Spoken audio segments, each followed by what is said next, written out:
DraftKings. I'm Ros Gold-Onwude, and I am here with 5-time WNBA All-Star, 2-time Olympic gold medalist, Angel McCoughtry. Woo-woo! And you can see we're amped up. We got the practice clap going for any of my former athletes or fellow athletes. You know about the practice clap. Here we go.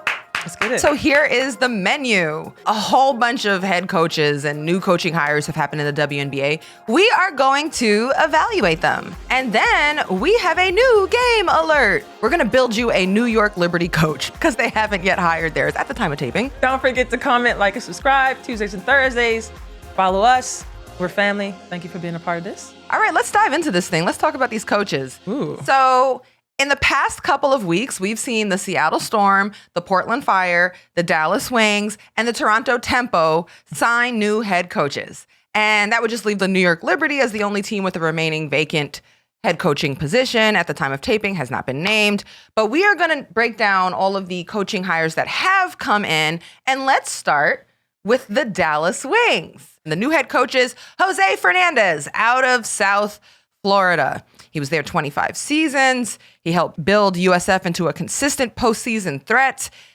He has also worked with mid-range shooter Courtney Williams at USF, who's now in the WNBA. We all know her. Good friends with Gino Auriemma.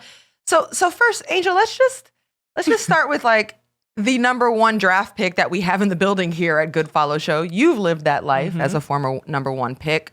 What does Paige Bueckers need right now in year 2 from her head coach? She needs a coach with head coaching experience, and Jose Fernandez has that. He's been a head coach for 25 years. She needs a coach who's going to communicate with her and build around her and ask her what she wants. You know, when I was in Atlanta, I was never asked, like, what do you need to be successful? That's what you have to do with your franchise players. There has to be a dynamic of communication. And hopefully Jose has already called Paige, had a meeting, getting to know her, building that relationship. My only concern is Jose has never had pro experience, okay? And with not having pro experience, you cannot treat these grown women who have graduated college like college players. You have to treat it like a pro level. So hopefully he'll kind of come in understanding that. I've known Jose for many years. I played against him way back in the Big East when I used to score 40 on USF. He remembers. But he is a respected coach, and he's very likable. You've never heard anything bad about Coach Jose, so I'm really hoping that this could be a great dynamic. Now, a good hire doesn't mean success, right? I feel like all these coaches are good hires, but which coaches can be successful, and that's what we can dive into. Yeah, absolutely. And I think you made a number of great points there. But one thing that Coach Fernandez is being tasked with is you know, he's kind of rebuilding a culture there and an expectation. And there's going to be a lot of youth in Dallas. So this isn't like he's coming into a team with, you know, returning huge expectations, huge big name veteran players. Like, this Dallas season was mostly about a whole bunch of rookies and young players, unexperienced players, and Paige Bueckers at the center of it all. The one thing we know is that Dallas is building around Paige and is likely to be young. And I actually think bringing a college coach in, you know, could be the right voice to help young players and bring them along. He's experienced with that, developing them. And like, look at this. Look at the success that Carl Smezko had in Atlanta with the Dream this last season. Absolutely. Coming in as a college coach at Florida Gulf Coast. He had 22 years, 2 decades, much like Jose is bringing in of college experience. And I think right now we're in a time where like there's new fresh blood coming into the WNBA coaching ranks, and they could be coming in from college with new ideas and new theories. And for the right team, that voice could really work. I think there are certain teams, you know, where maybe you need a more experienced in the W voice to lead. So I absolutely understand the point. I also think another thing that Dallas is going to need in a head coach is they got to establish a defensive identity. So it's not just about developing Paige and certainly developing that relationship with Paige and being on the same page with Paige about the vision, pun intended, I guess. But they have a lot of room to grow defensively. That a lot of that has to do with youth and inexperience, but that should be something to focus on for them. So what do you think of the overall hire there? I think it's a good hire. I definitely want to see them bring a vet in. I think all teams need a vet for the locker room, especially to help mentor Paige, someone who is experienced. So hopefully Jose can bring that as well. Because it is a lot of patience, coaching a lot of the young players. They're still trying to understand, their role, the consistency of in and out play.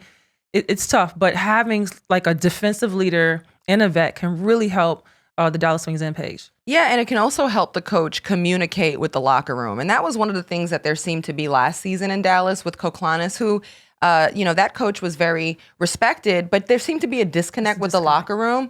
So not only does Jose have to, has a reputation of being cool with the players, but you also need a coaching staff that can also help hammer home that message, make it relatable, bring everyone in together. And the biggest thing too would be health. Paige Bueckers is finally putting together consecutive healthy seasons. This is a player that, imagine she continues to stay healthy. I mean, the future is so bright for Paige and Dallas. And I think the only direction they really can go is up. So I'm quite hopeful for the hire. Yeah. All right. The Seattle Storm have hired Sonia Raman. Raman spent 4 seasons as an assistant coach with the Memphis Grizzlies, 1 season with the New York Liberty. Love to see her there this season. She is the first head coach of Indian origin and descent, and she was also a walk-on basketball player at Tufts and is a lawyer. And at MIT is their winningest head coach. Wow. On the college rankings. So let's just discuss overall the hire for Seattle. What are your initial reactions to the hire of Sonia Raman?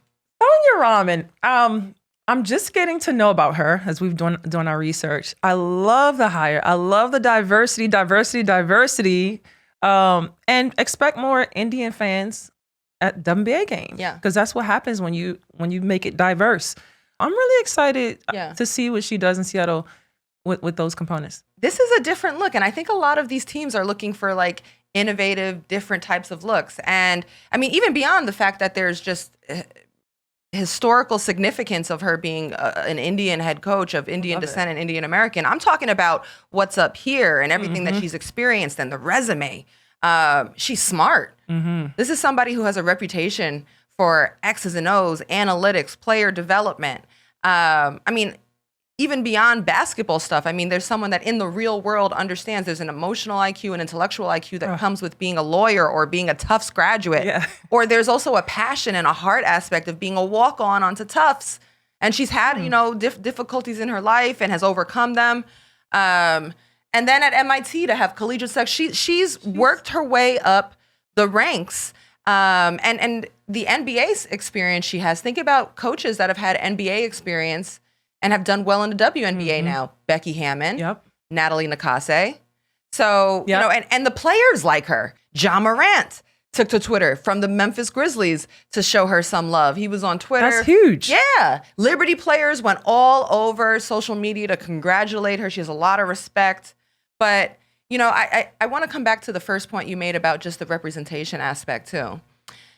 At the moment, there are no Black female head coaches in the WNBA, which has been a big deal for a lot of people. It's a very Black female league. Yeah.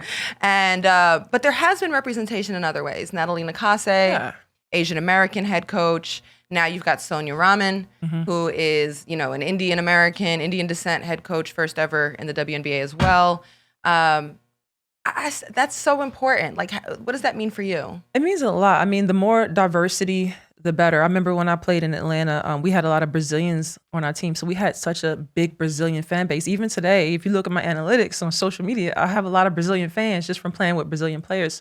So that diversity helps with the league. We need more international eyes on the WNBA, and it helps.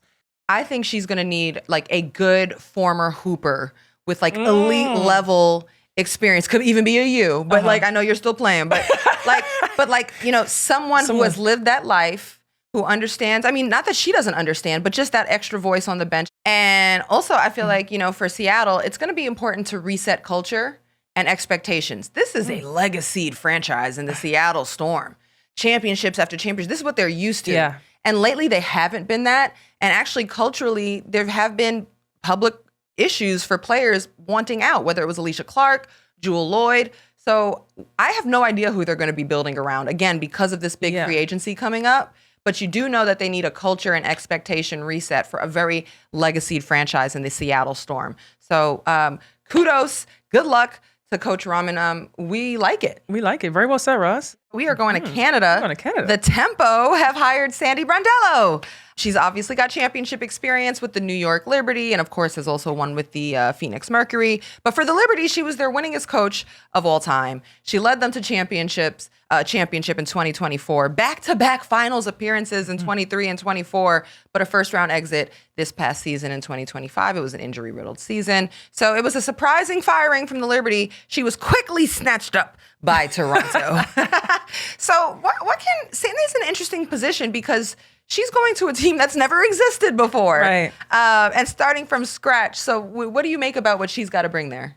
One thing Sandy know how to do is keep a job, okay? Okay, stay employed. We know what Sandy can do, guys. You know her for all these years. You know her identity. You know how she coaches. You know she has tons of experience. I guess the main question is what kind of team she's going to bring in, who she's going to bring in, and what identity she wants in Canada. It's a new franchise. So it's just more about the role of the players and what she wants to bring in. And if I'm her, I would mock the identity of my championship teams, right? Yeah. That's what I would do. I mean, maybe. I mean, perhaps, of course, you'd like to do that, right. But you're coming into a place where there's, not only you've got to establish an identity, a brand of basketball, a brand of fandom. Mm-hmm. Like it's like the fans got to establish themselves, and you're doing this in another country. I mean, of course, expectations will be very high after seeing how well the Golden State Valkyries did. But to your point about international games, there is that added aspect of this. Like you will be traveling out of the country as another team to go play against the Toronto Tempo there. Like there's customs. You got to go through like passports. It's just an added aspect. It's not a long flight from like New York or anything, but it's just added. My thing for this on Sandy is we talk about how international this is. She's a super international coach. She is the coach for the Australian national team. Yeah. She's Australian herself. She coached in Russia, EMMC Ekaterinburg or UMMC, you know what I'm talking about. Yeah. And she's played all over the world, coached all over the world. She's got WNBA experience. I think she's a player's coach too because she's a player and has experience. I think for these reasons, like the Tempo really got a nice fit for the situation that they're heading into. What do you think? Is this the best hire, Ros? It's a very good hire. It's I'm again giving it a big thumbs up. Yeah. I'm a big supporter of Sandy Brondello. And very thankful to have covered her with the New York Liberty. Mm-hmm. And they did great with that hire. Yeah. So the Portland Fire, they have hired Alex Sarama. We already kind of detailed a lot about him last week and his NBA experience, his G League experience in Portland. And he's a big believer in the CLA method. Again, for those of you at home, CLA method, he's a thought leader in it. He's got a constraints-led approach. The adaptability in unpredictable situations. That's what he's coaching versus like rehearsing scripted muscle memory, same play, same action and move, practice it 1,000 times. That's exactly what it is. It's adaptability, decision making. It gets your mind thinking. You've done it before. I've done it. Kelsey Plum introduced me to it. Shout out to Kelsey Plum. I struggled in the beginning because I was like, what is this? Aren't we supposed to be just doing like dribble moves and shots? But I had to move off the rip and think a lot. And that helped me with a lot of the pressure. It helps you with pressure in the game. So I love this method. You can still incorporate your muscle memory, but this method is the new thing.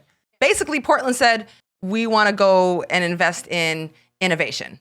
Mm-hmm. And, here he is with a method. Let's start from scratch and see where we can go from there. That sounds like a plan because he's going to challenge the girls mentally. You know what I mean? Take them to another level in their mind. And that's the biggest muscle. We all know our mind is our biggest muscle in this game. And he's going to work this muscle first. Yeah. So that's going to be interesting to see. This is one of those coaching staffs where I think you bring in a super experienced coach as well, just to help with setting. Again, this is a franchise with nothing there. Nothing. So you've got to set up culture, set up routines. What does practice look like? Set up your voice. He doesn't have a lot of head coaching experience. Right. Developing a team, short-term, long-term goals, fandom, all of that. Handle the press conference. Again, not even familiar with the women's basketball world. How does he relate to women's basketball? A lot of his experience was with men. Mm-hmm. So there are question marks here, but we'll see. In a coach's mind, like his, it's basketball is basketball. He's like, there's no gender. So that's how they think. So We shall see? We shall see. We shall see in Portland. All right, we'll be right back. We have a game coming up.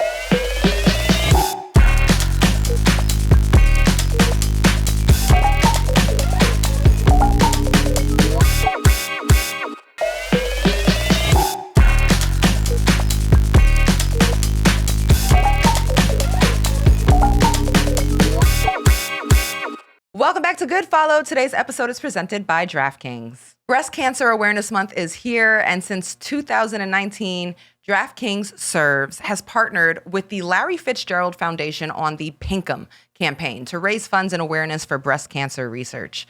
Founded in 2005 by Larry Fitzgerald Jr. after losing his mother to breast cancer in 2003, the Larry Fitzgerald Foundation aims to provide equitable access and support for families affected by breast cancer. They partner with organizations dedicated to this cause and fund mobile mammogram activations, offering free screenings to residents in underserved communities. This October, DraftKings and the Larry Fitzgerald Foundation are teaming up once again to support breast cancer research. With the Pinkham program, DraftKings S.E.R.V.E.S is pledging to raise $100,000 during Breast Cancer Awareness Month. To join the cause, visit DraftKings.com/S.E.R.V.E.S. Enter a weekly Pinkham contest, and DraftKings will donate $1 per entry on your behalf.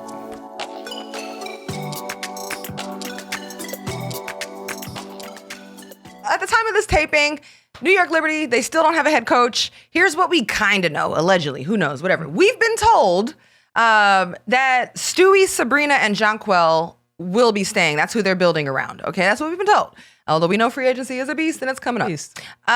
We've been hearing names like Lindsey Harding, Christy Tolliver, or coaches with NBA or G League experience like Will Reaver, Joseph Blair.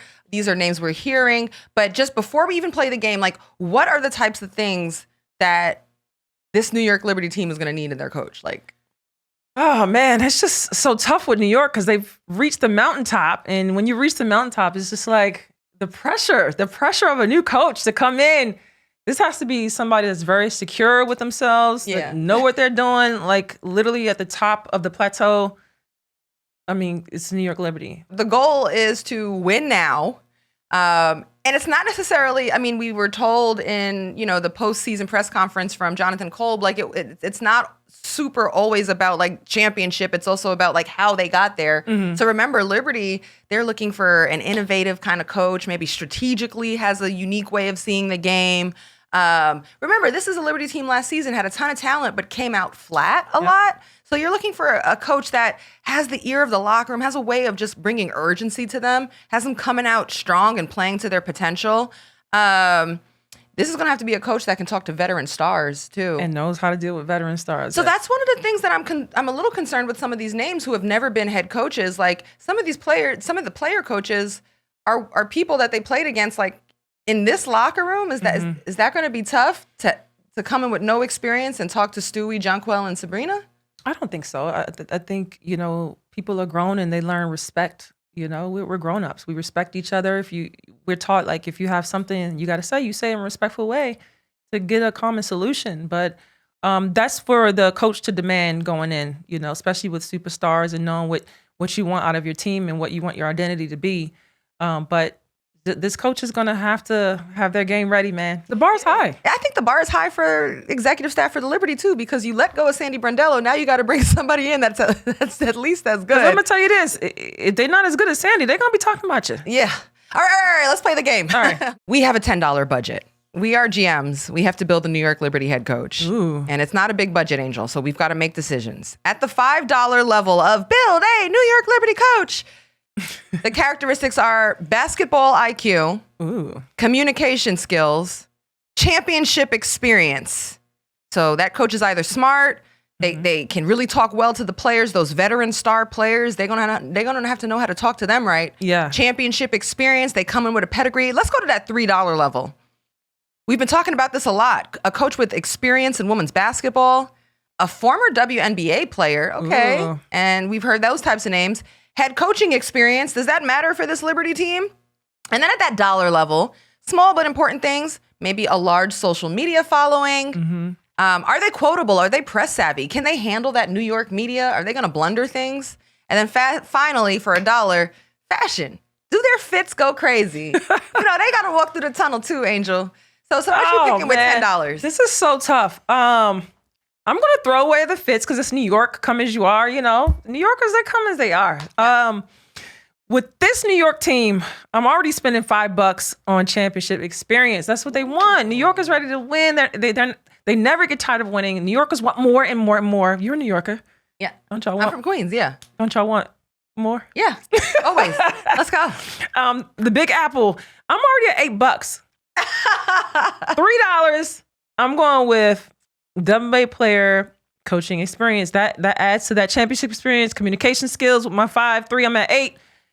Let me see how much money I got left, Ross. $2. Come on, Louisville. Actually, I'll go with a large social media following and press savvy. So I'm at 10. I'll go with that as my last $2. So Angel's head coach for the New York Liberty. You took championship experience. You think that's important? Yes. You want woman experience in women's basketball. Yes. You want them to be press savvy. They've got to be able to handle the press conference, not bumble important moments with the media, say the right things. And a social media following is key. I could go more with fits because social media following, you're going to get that with the New York fans. So you want to change it to fits go crazy, fashion. Fits go crazy. I agree that fits and fashion are important, especially in today's WNBA, the tunnel walk-in, and for New York, babe. Like, come on, nothing's bigger than that than New York sparkling lights in Barclays Center in Brooklyn. It's a star-studded event. Sandy got a stylist for this past season. Did you notice she was looking extra fly this season? This has gotten serious. No, she did, and it was fun for her. Although that's a little bit outside of her comfort zone. Mm-hmm. She had her stylist. So come on, coach, you got the pressure. The bar has been set. Whew. However, I'm not going to use $1 for any of those things. Oh. Although I also think it's important that this person can handle New York media and not blunder the moment, but still not that. I'm in the $3 and $5 range. Wow. For me, at the $5 range, I think basketball IQ is more important to me than championship experience. You can put that experience on the coaching staff. All that they're talking about, they're looking for a more innovative approach. They've got all the talent in the world. The Liberty roster is stacked. Now it's about how do we put this together? Those girls have basketball IQ, Roz. Somebody's got to draw the plays, babe. Oh, man. I'm going IQ for 5, thank you. And I'm looking at the $3 level, experience in women's basketball, former WNBA player, head coaching experience. I do think head coaching experience is going to be important here. Mm-hmm. Because this is a very veteran group. And but I still am not going to use $3 yet there. What? I'm going to do 2 $5 skills. My $10 budget is going to basketball IQ and communication skills. Oh my God. And why do I think communication skills are going to be important? Again, you're not talking to a bunch of first and second year players, like you would be with the Dallas Wings. You're not talking to, role players who you're trying to inspire to do more like you might be doing with the Golden State Valkyries. You are talking to champions.